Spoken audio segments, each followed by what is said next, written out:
Hey, how's it going, everybody? In this video, we'll be going over how to handle errors and exceptions in Python by learning how these try except blocks work. Now, these try except blocks can be confusing to people who aren't familiar with them because they can actually have a lot of different sections. Like we have this try, except, else, and finally. So let's take a look at exactly what's going on here and how we can use these. Now, a lot of the time, we're just going to use these first two, try and accept. So for now, I'm going to go ahead and comment out this else and finally. So first of all, why would we even need a try and accept block in the first place? Well, let's run some code that throws an error, and it might give us a better idea of why we need this. So I'm going to try to open up a file here. If we look in the current folder that I'm in, we have this test underscore file.txt. Let's try to open that up, and let's accidentally leave off the underscore. So if I do testfile.txt without the underscore, now if I run this, you can see that we get this long traceback error here.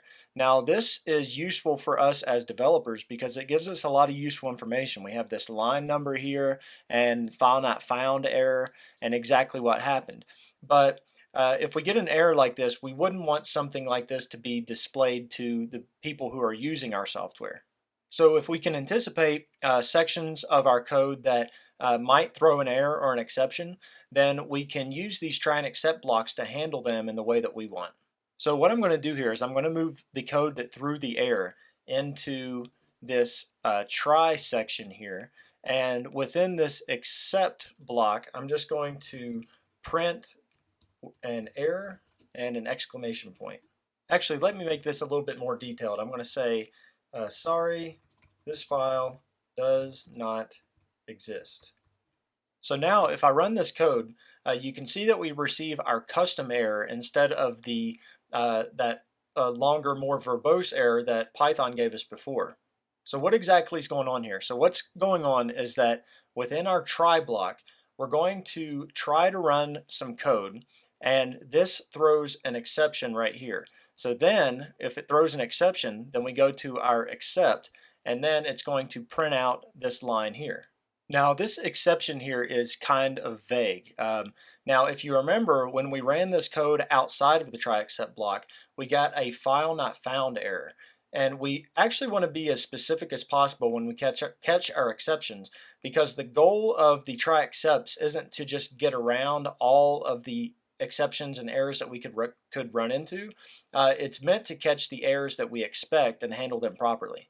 So this general exception here, it's not only going to catch file not found errors, it's also going to catch a lot of other different problems that we could run into. So for example here, if I was to make this the correct file name and then a line underneath here, let's just make a bad assignment. So I'll say var equals bad var, and if I run this, you can see that we get the exact same thing. It hits this exception and then it says, sorry, this file does not exist. Let me fix this little typo here. So what happened here is within our try block, this code actually ran successfully, and this is what threw the exception, but that's not clear right now because this is too general. So what I'm going to do is I'm going to change this to a catch a file not found error. So now if I save and run this, now you can see that we get the regular Python traceback, which is a good thing. So what happened here is it came in and it opened up this file, and that was the error that we were trying to catch. And then this was an unexpected exception here, and you can see here that it is a name error, and we're only catching file not found errors. So it didn't get caught and it didn't execute this code here, and instead it just printed out the default Python traceback. Now if we do want to catch more general exceptions, then we can actually add another except below this. And so if I say accept an exception, and then within here I'm just going to print, let's see, I'll just print sorry, something went wrong. Now, if you do handle multiple exceptions like this, be sure that you are putting the more specific exceptions at the top and the more general ones the further that you go down, because if I was to put this general exception here at the top, then it's always going to hit that one first and it'll never get to the file not found error. Now currently we're printing out some custom messages here, but if I wanted to just print out the exception that it threw, then I can just do as, and you can name this whatever, I'm just going to say as E. Then I can print out E, and I can also do this for the file not found error too. So I'll do as E, and instead of this custom message, I will print out E. And if I run that, you can see that it comes down to this exception here, and instead of printing out a custom message, it prints out the exception that we hit, which is the bad far is not defined. So if I just get rid of this line of code and then run that, then it runs successfully. If I give this a bad file name and run that, you can see that it says error number 2, no such file, a directory, and then the file name. Okay, so that's a quick look at the try except blocks. Now what's the deal with the else and finally blocks down here? So first let's start out with the else, and we'll uncomment this. Now what the else does is it runs code that needs to be executed if the try clause doesn't raise an exception. So for example here, let's say that this didn't run an exception here, so I'm going to make this the correct file name, and now I'm just going to print out the contents here, and then I'm also going to close the file. So I'll do an f.close. So if I run this, our try isn't going to throw an exception because we have the correct file name here. And then since it doesn't throw an exception, it's going to execute the code that's within the else clause. So it prints out the contents of the file and then it closes the file. And if I open up this file here, you can see that it just says test file contents, and that's exactly what got printed out down here. Now you might wonder why we just didn't put this in our try block. So we could move this up here and just execute this underneath. And if it throws an exception, then hopefully it's one that we'll catch anyway. Now you could do that, but like I was saying earlier, that we want to be specific about what it is that we're actually trying to catch here. So if I move this code up here, then it may throw an exception and we may catch that exception, but it may be something that we weren't trying to catch and it may just be an accident. So it's better to just go ahead and put that in the else clause, or to just put it after the try block altogether. Okay, so now we come to our finally clause. So like I was saying, the else clause only runs if we don't throw an exception, but the finally runs no matter what happens, whether the code is successful or whether we throw an exception.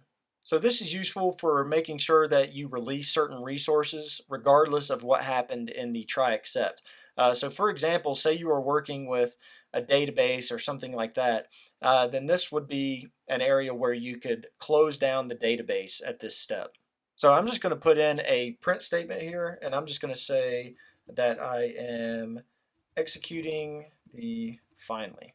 So you can see if I run this, then it runs our else clause, and then it also executes our finally. And now if within our try, if I make something that's going to throw an exception and then I run this, you can see that it throws our exception, but it also still executes our finally. So again, that's a way that you can make sure that you properly close down certain things. So like, closing down a database or something like that, something that needs to be done regardless if the code is successful or not. Okay, so we're just about done, but the last thing that I wanted you to know about exceptions is that you can actually raise exceptions on your own if you need to do that. So it doesn't have to be something that Python would have caught on its own. So for example here, I have this corrupt file.txt. So if I open up this corrupt underscore file.txt, now there's nothing actually wrong with this file, but I'm just kind of using it for this example. So I want to raise my own exception here. So I'm going to say if f.name is equal to, and I'm going to say corrupt file.txt. So I'll copy that and paste it in there. Now I'm going to raise an exception manually. So to do that, it's as easy as saying raise and then the exception that you want to raise. So I'll just raise this general exception here. So if I save that and if I run that, so it tried to print this exception, but it just doesn't have any details here. So I'll just put in an error with an exclamation point. So if I run that again, you can see that this line did raise this exception. So then it went down to where this except line where we were handling that exception, and it printed out the error. So this allows us to manually raise exceptions. So if I was to comment out that line and run the code, now you can see that it did the correct thing that it would have done normally. So it opened up the file and it came down here and printed out the contents and closed the file. The contents of the file, it just says corrupt file. And then it ran our finally clause. So that about does it for this video. Hopefully it gave you a large overview of exception handling and gave you some ideas of how you can use this in your projects. If you do have any questions, just ask in the comment section below. Be sure to subscribe for future videos, and thank you all for watching.